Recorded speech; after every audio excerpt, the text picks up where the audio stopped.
Good morning, everyone. This is Matt Kozloski of the Winslow Technology Group. I'm responsible for services and security here. I'm pleased to be joined by Phil Wylie of Horizon3. Good morning, Phil.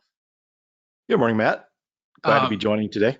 yeah, thank you. This is I'm excited. So this actually wraps up our this is the final webinar in our cybersecurity awareness month series. So certainly we're a few days past October here, this nice November morning, but nonetheless we appreciate this, and cybersecurity awareness month probably should not end. So really appreciate it. For those that do not know the Winslow Technology Group, we provide solutions from the desktop to the data center to the cloud. One of the areas of unique focus for us, and certainly it's been a growing and important practice over the last 5 to 6 years, has been cybersecurity, and really identifying newer, interesting, and novel technologies to help with that. And that's really how we landed on Horizon 3, and why we're here today. So just to rewind the clock a little bit, a couple of years back, we had gotten into pen testing, and it's still a strong part of what we do, and one of the main services we provide. But we were finding that with the intersection of I'll call it AI. Some of it could be rules based, some of it could be what folks consider as like Gen AI. We'll just say AI from a broad perspective here. People were looking to adopt newer, more modern solutions that could not just provide maybe a more complete or a more precise pen test based on modern threats that don't necessarily rely or depend completely on a human being trained up on the latest, but can actually exploit systems similar to how a threat actor would. But also a way that folks can repeat testing and have a more ongoing, evolving platform, if you will. So that's how we came to be partners with H3. We evaluated other partners in the space, and due to effectiveness, customer references, and some of the platforms our pen testers use as consulting, that's how we landed on H3, and we're really proud of the partnership that we have here, and definitely looking forward to getting going. One of the ways that we like to talk about different pen tests and understand like maybe a pen tester's skill is speed to domain admin or speed to DA.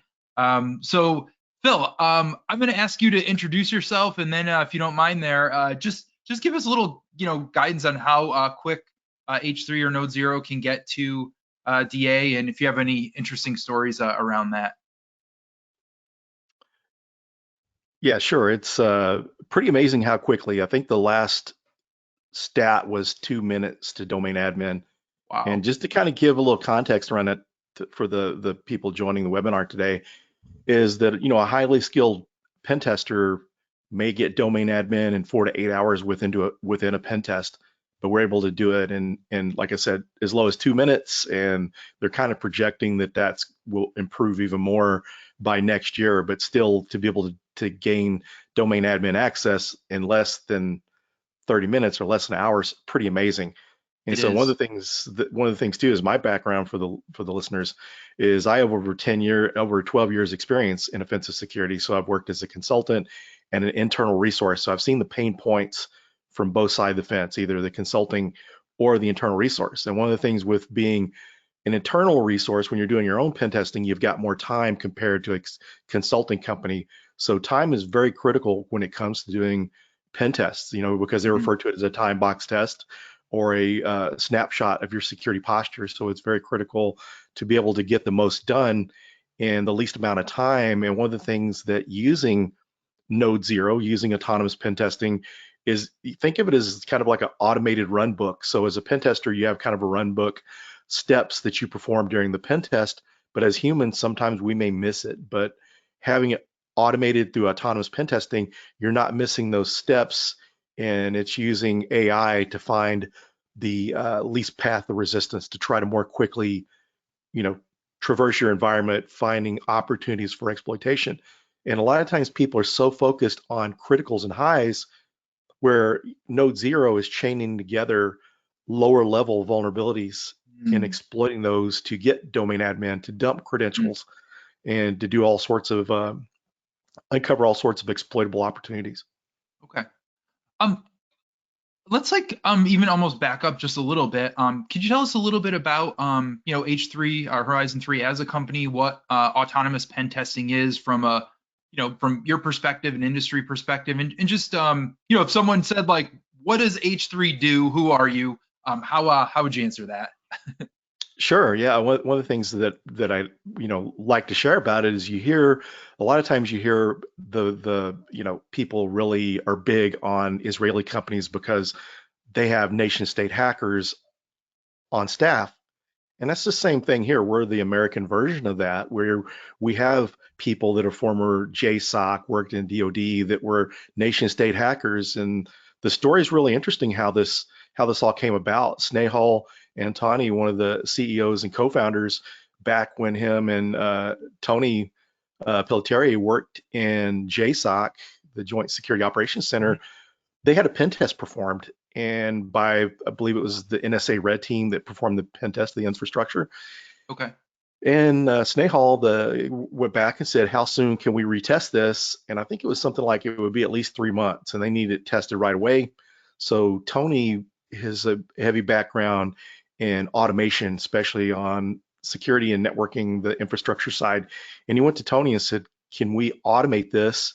And at first thought, Tony says, "No, this can't be automated." But he sat back, thought about it, kind of sketched out some ideas, reached out to some of his offensive security connections to see if this is possible, and came up with an initial plan, sent it back to Snehal, and he says, "Yeah, we're starting a company." And so that's where it grew out of. But the Okay. amazing thing is just how this product keeps evolving. Just be able to automate that and the lessons learned, because they say it takes like 10 years to become an expert level at anything. Yep. And like think this year so far, we've performed like 70,000 pen tests. So we're learning from those Wow. experiences, because there's probably some pen test companies out there that probably haven't done 70,000 pen tests over the existence of their company. And us not being around that long, that's just for Right. this year. So the Yeah. lessons learned from that, they're actually we use a lot of open source tools under the hood that practitioners would use or threat actors, and as we figure out how to make improvements to those tools, we're actually submitting those back to the community. So a tool like Nmap, maybe they're able to figure out better ways of doing that, and they'll submit those improvements back out to the community. So they're helping the community along the way, but they're taking different things and packaging together Mhm. modules. So Okay. like we have a man in the middle module that's using Responder and some other tools of that sort. And so it's going through uh, using like Responder to collect password hashes. We're Okay. using a lot of the common attacks like threat actors use. Companies are getting a lot more secure and harder to get a foothold. So we're leveraging like password dumps. So some of these breaches, these passwords have been in. We're leveraging those passwords to see if we can gain a foothold the same way a threat actor would. In some cases, it's not necessary you have to crack a password. They're using default credentials, a known username and password Mhm. that is by default in that system, or using leaked credentials and common credentials. In a lot of cases, we run into that. Prior to joining, when I was, my last pen testing role, that was one of the ways we had to get a foothold, using password spraying, by using passwords that have been dumped or common passwords during those attacks. So these are the types of things that are being used within the product. But like I said, going back to, we got nation state hackers. And one of the things that I really like about the product, I've worked for 3 other startups. And one of the things you see with security startups sometimes as a software company creating a security product, or security engineers trying to create something, but we're the perfect mesh of practitioners that know how to perform pen tests, they know how to hack, along with world-class engineers and software Mhm. developers to take this these concepts and make them work better. Yeah. So I love this idea of you kind of hit on it there, the kind of like continuous version of this. So like once you automate something, you can run it more than once easily. And I think one of the challenges that folks run into is they have a pen test, they have a vulnerability assessment, maybe they do it once a year, maybe they even do it once a quarter, but the reality is there's new vulnerabilities, new exploits discovered every single day. There are new patches released basically every day. And like the threat actors aren't waiting for, your result from the last quarterly pen test to remediate and then, or hopefully remediate and then move on. So I guess, what are, in the 70,000, tests that you've run, even just, this past year, like from, an adaptability perspective and an ability to not just run like one pen test, but continuously assess posture. Like talk with us a little bit about that. Like how, you know, how do you do that? So like Microsoft has Patch Tuesday. Like what happens, after that when that Yes. changes? Yeah. So one of the things we like to say right here that we got from our customers said they said they have a patch Tuesday. Now they have a pen test Wednesday. That's So fantastic. so go back and testing that's critical because one of the things when you patch your systems, sometimes you may introduce new vulnerabilities. Mhm. Threat actors on Patch Tuesday are reverse engineering these patches. They're going out seeing if they can figure out how to exploit these new patches. So you Okay. really need to stay on it. And typically, what companies have done between pen tests is their vulnerability management, running vulnerability scans. But the problem with vulnerability scans, sometimes you find false positives or false negatives. And one of the stories, use cases we had a customer that had a vulnerability. They thought they remediated it. Their EDR and their vulnerability scanner said it was remediated, but we were still able to exploit it. So Wow. sometimes Wow. there are mitigating, and sometimes if you do a vulnerability scan, your vulnerability scanner may find something that shows as critical, but there could be mitigating controls in place preventing you from exploiting that. So the only Sure. true way to do that is pen testing, and Right. frequent or continuous pen testing is a lot better option than just performing your vulnerability scans because they're just so limited in what they offer. Yeah, I think that's another area that interested us in autonomous pen testing. One of the number one complaints, and there's nothing wrong with vulnerability management platforms. I get it, necessary evil, everyone, does it, but it generates so much output that it is really difficult for any security practitioner. It doesn't even matter how advanced or not advanced someone is, because it just generates so much noise and extra stuff. It is very difficult to digest what truly is exploitable in the context of their environment, what's not, what represents the highest level of risk. So from your all perspective, like how does H3 complement, replace, compare and contrast a little bit, if you don't mind, kind of a typical vulnerability scanner from autonomous pen testing? So yeah, I think it's the thing when you mentioned that vulnerability scanning, vulnerability management is important, and sometimes for PCI you have to certain vulnerability scans are required on a certain Mhm. basis. Right, But right, one of the things with us is we're able to distill what's important, the stuff that's high impact. We're going after what is exploitable. And if anyone has ever done a Koala scan or a Nessa scan or Nexpose, you see all this information and it's overwhelming. You think this is impossible to remediate all that. We're focusing on what's exploitable. hmm If it's exploitable or not, the impact. So you'll get like a list of some of the vulnerabilities, the criticality, but you also see the impact. So what we're able to do, what were the high impact items, so that way it can direct and help prioritize your remediation. And another right. nice feature along with remediation is the one-click verify. So you go through, you've done the test, people have done the remediation. You don't have to completely do a full pen test. If you want those critical items you want to test right away, you can do one-click verify to go back and just test Wow. those particular assets to see if they're still vulnerable, and Okay. then you can do a full pen test over the environment once you've done remediation. But those are some of the nice features of it. And so, yeah, this is really a way to elevate what you're doing. And one of the things I say about Node Zero, even from a vulnerability management or pen testing practice, this is like the next evolution. Because hmm one of the things we have to keep in mind is at one time we didn't have vulnerability scanners, we didn't have Metasploit to make exploitation Right. easier, and now companies are overwhelmed. I used to work at a large US bank. We had 13 pen testers, and we were only able to get through half of our PCI pen testing per year. Wow. If we'd had Node Zero, we could have tested that same environment multiple times. Wow. Wow. So I really believe that in the next 5 years or so, everyone will be using a product Yeah. like this because the old ways just don't work anymore. Companies aren't able to scale the way they need, and consulting services can be super expensive. I heard a rate recently that pen test firm was charging like $385 an hour for a pen test.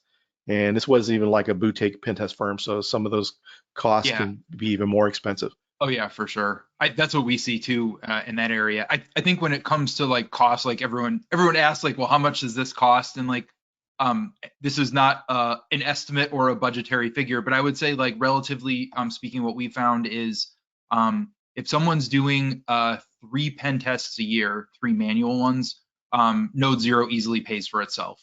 So like, if you're a company that's on a quarterly schedule, wants to get on a quarterly schedule, wants to do more generally speaking, we found that this is a cost-effective solution for any organization that's really doing 3 or more pen tests a year.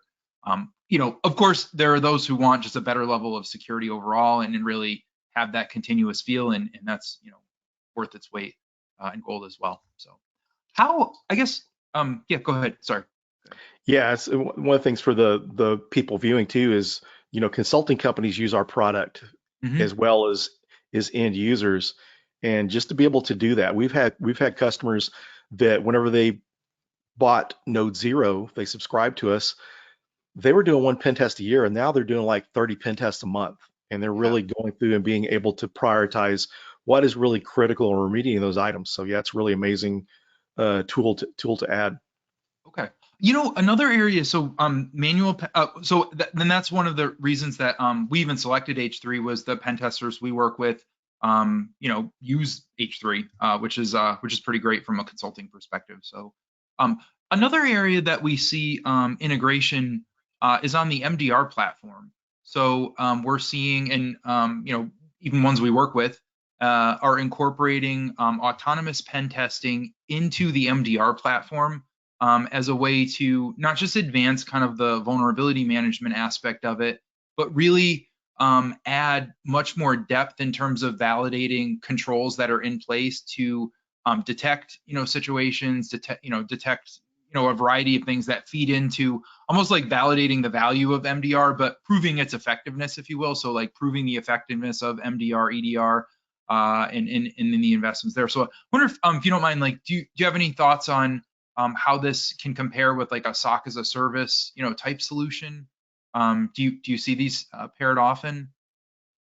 Sure. One of the things that's definitely good to test what you're doing, because this is almost in the spirit of red teaming, because you're you're testing the response, you're testing the detection, whereas you're just normal pen test, Mhm. you're looking for exploitable vulnerabilities, but with this you're able to test the effectiveness of your MDR, and EDR is kind of almost taking a page from purple teaming, and you're able to also do like network segmentation. You can install Node Zero in different areas of your environment and test those segments. And you can use it to do a lot of the common things that you would normally do. And the thing is Mhm.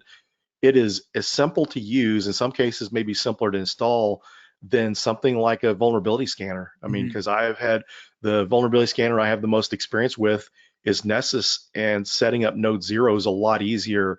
And one Yeah. of the nice things about the product compared to, I'm not sure about other autonomous pen testing platforms, but the thing is we don't charge per license on the instance of Node Zero, so you can have it spread out across different network segments. You don't have to worry about licensing for that. But yeah, it's a really great way to Cool. test the effectiveness of your MDR and EDR. Okay. I would say like while we're on that topic of licensing, I feel like you guys offer a free trial proof of value. So if anyone was interested in a limited license just to try this in their environment, definitely hit us up after the webinar and we can get you set up with that if you just want to kick the tires. Like Phil said, it's pretty easy to install and there's a no cost, no obligation, limited license you can use just to try it out in your environment. So if anyone's interested in that, feel free to feel free. I should say Yeah, to reach definitely. out I afterwards. definitely recommend people do that, because the first time I saw Node Zero, I didn't think pen testing could be automated that much, and it's really interesting to watch the console of all the things it does, and especially when it's worked as a pen tester. We're Yeah. running Zmap because it's faster than Nmap to do the discovery. Once it makes the discovery, then it's using Nmap to do service scans and try to find vulnerabilities. It's really interesting to watch the console and all the things that we use under the hood. So Mhm. a lot of tools that a pen tester would use, open source tools that we're actually using. Okay, cool, cool. You mentioned speed there. I guess like one of the areas too that I think is interesting is speed, I guess. And that's like in a manual pen test, it just takes time for a pen tester to get engaged, get their tools set up, get into the environment, have project kickoff calls, the whole bit.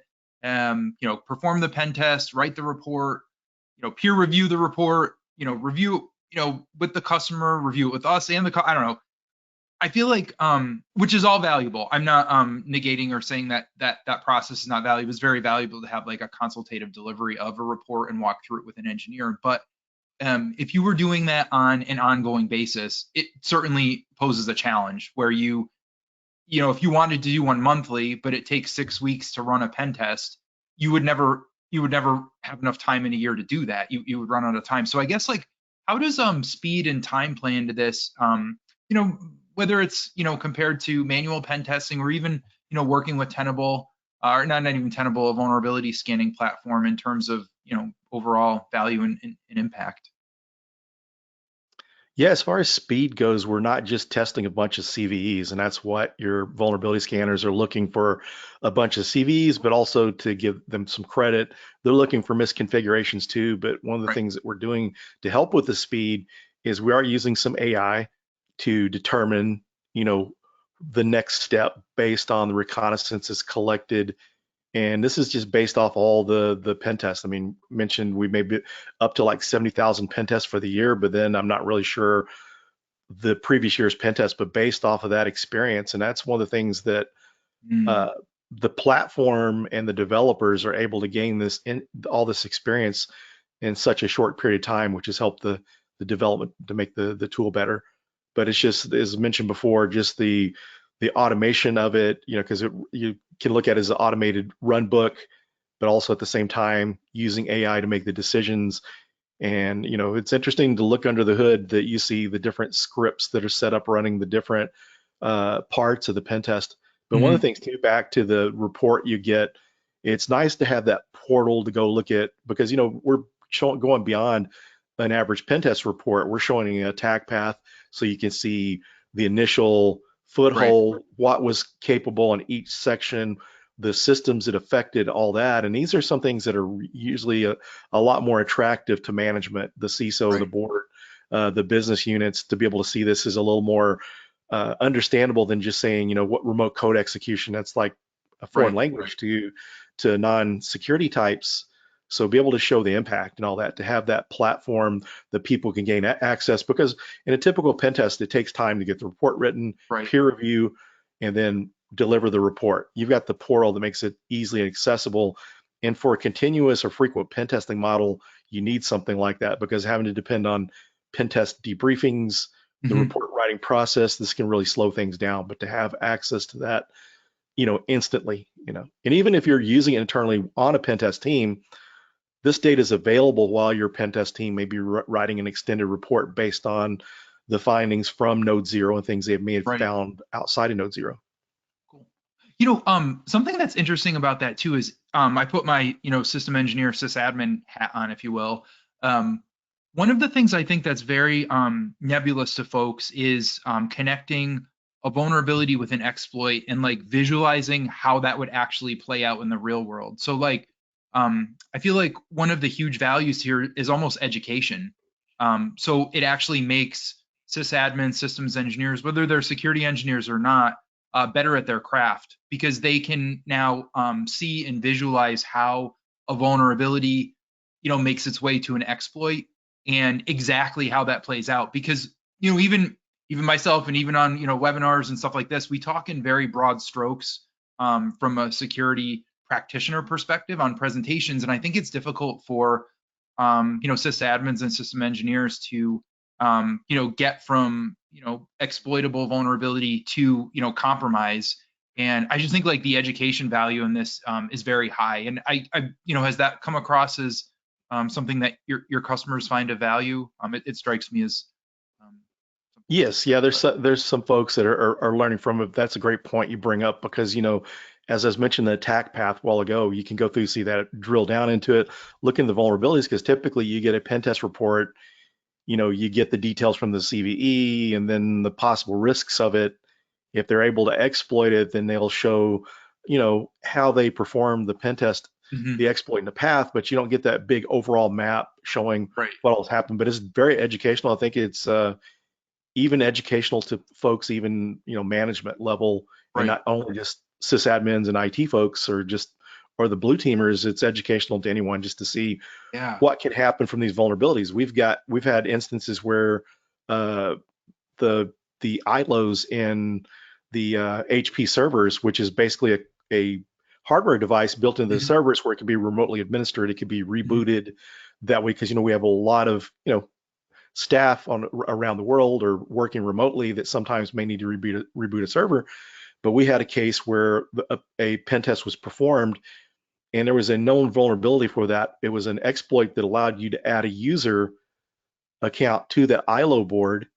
And so Node Zero was able to add a user, and part of this vulnerability, you're able to dump credentials. So they were able to gain credentials, and we see password reuse a lot. And this is some lessons learned from this too, is you can see the dangers of password reuse because Hmm. that same password was used on another system. If it was a Sure. domain admin, it was used to gain domain Right. Right. admin That makes a ton of through sense. that. And that's just something that's a low criticality vulnerability. But going back to earlier, we're chaining together, very low level or low criticality vulnerabilities to lead to exploits. And this is one of the things that CISA mentions a lot too, like in the known exploitable vulnerability database. One of the stats they had a while back is a lot of these vulnerabilities. It's usually low criticality vulnerabilities that are used to lead to a Mhm. breach.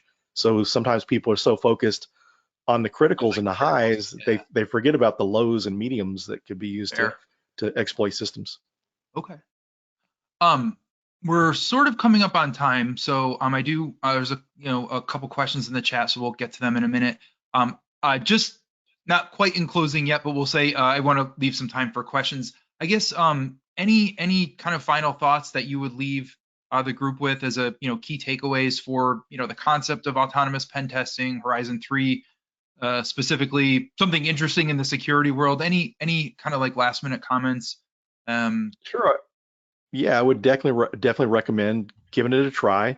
And one of the things I'd say, because coming from a pen tester background, if you're a pen tester or a red teamer, keep an open mind and give it a try. Because a lot of cases, where some of the pen testers and offensive security professionals are some of the biggest critics and don't think that this is mm, possible to automate it. But I really, encourage no. them to have open mind and check it out, embrace it, because one of the things too is at one time we didn't have vulnerability scanners or Metasploit. We had to do all this manually. Right, Oh, this is right. actually before my time, but now we wouldn't think about not doing a pen test without these tools.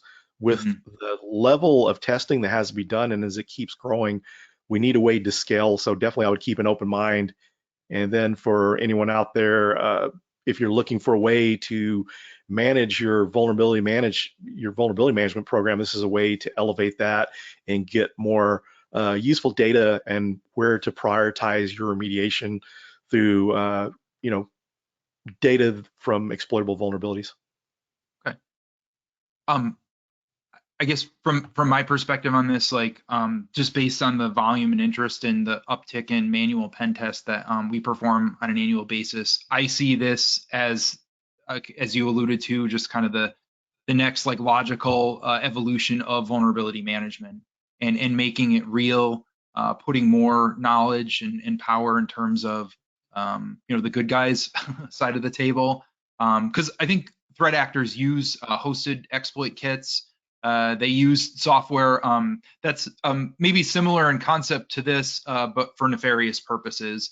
And I think it's awesome that you're kind of putting a combination of tools, a process, and automation around putting a really valuable tool in the hands of the good guys here. So I think that's a novel, a both novel and noble approach to cybersecurity management overall. All right, we do have a question in the chat here.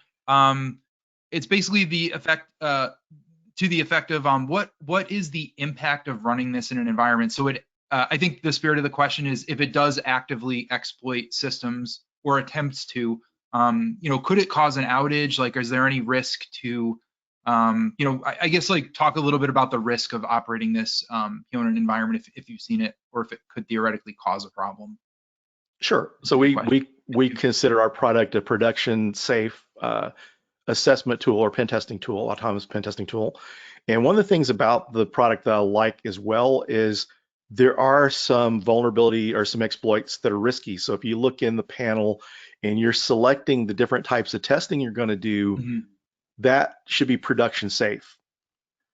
Yeah. But we have some other categories. There's like if you look at the text of the ones that are kind of a medium criticality as far as medium risk for outage, it's yellow. If it's a high risk, it's red. So for something like Bluekeep that sometimes would Okay. reboot a system or require a system reboot, it's labeled in red. So you can run Interesting. all these scans. It'll let you know if it's vulnerable to Bluekeep, but it won't test it unless you select it. So those Got it. production safe tests you can run anytime, but then later on, maybe you need to test a little deeper Right. and Right. use some tests that are risky, and then you Okay. can normally do that off business hours. And this is kind of a known thing for pen testing. There is the possibility that In systems get general. rebooted Yeah. or whatever, but at least we give you the option to see those risks and perform those testing off business hours. Because one of the things you run into with pen testing is most of the times companies want that done after hours, not to cause an outage. With this, if you needed to run during business hours, you could, and Mhm. then you schedule those risky tests after Sure. business hours, and you're able to get more testing done within that 24 hours compared Yeah. to the traditional pen testing method. Right. Cool. One of my favorite little story has nothing to do with H3. This is probably about 25 years ago when Nessus was a tiny little project, just coming out, and it had a slightly different, I think, name even at the time. Anyway, it doesn't matter. It would hit, you'd scan the network, cool stuff, but for whatever reason, there was like some version of an exploit or at the time vulnerability, I don't even know what we would call it then, issue with HP JetDirect boxes on printers, and anytime it would scan one of those, it would trigger like an ASCII like garbage print job that would just unendingly spit out paper, paper, paper until you like power cycled the printer, which power cycled the JetDirect card in it too. So anyway, it's like one of my favorite like impacting but not really Yeah, stories along those lines. So, yeah, yeah, cool. very cool. Okay, all right. I think that's all the time we have today. Phil, really appreciate it. Appreciate your time this morning, the support from Horizon 3 and the partnership we have. So thank you for that. Want to thank our organizers, Christina and Lori over in WTG Marketing, Go Marketing, and all of you for attending. Really, I really appreciate your time this morning. Would strongly encourage you to take us up on the offer for the proof of value, proof of concept in your environment, that limited scope license to try it out and see what you think. All right. Thank you, everyone. Have a great day.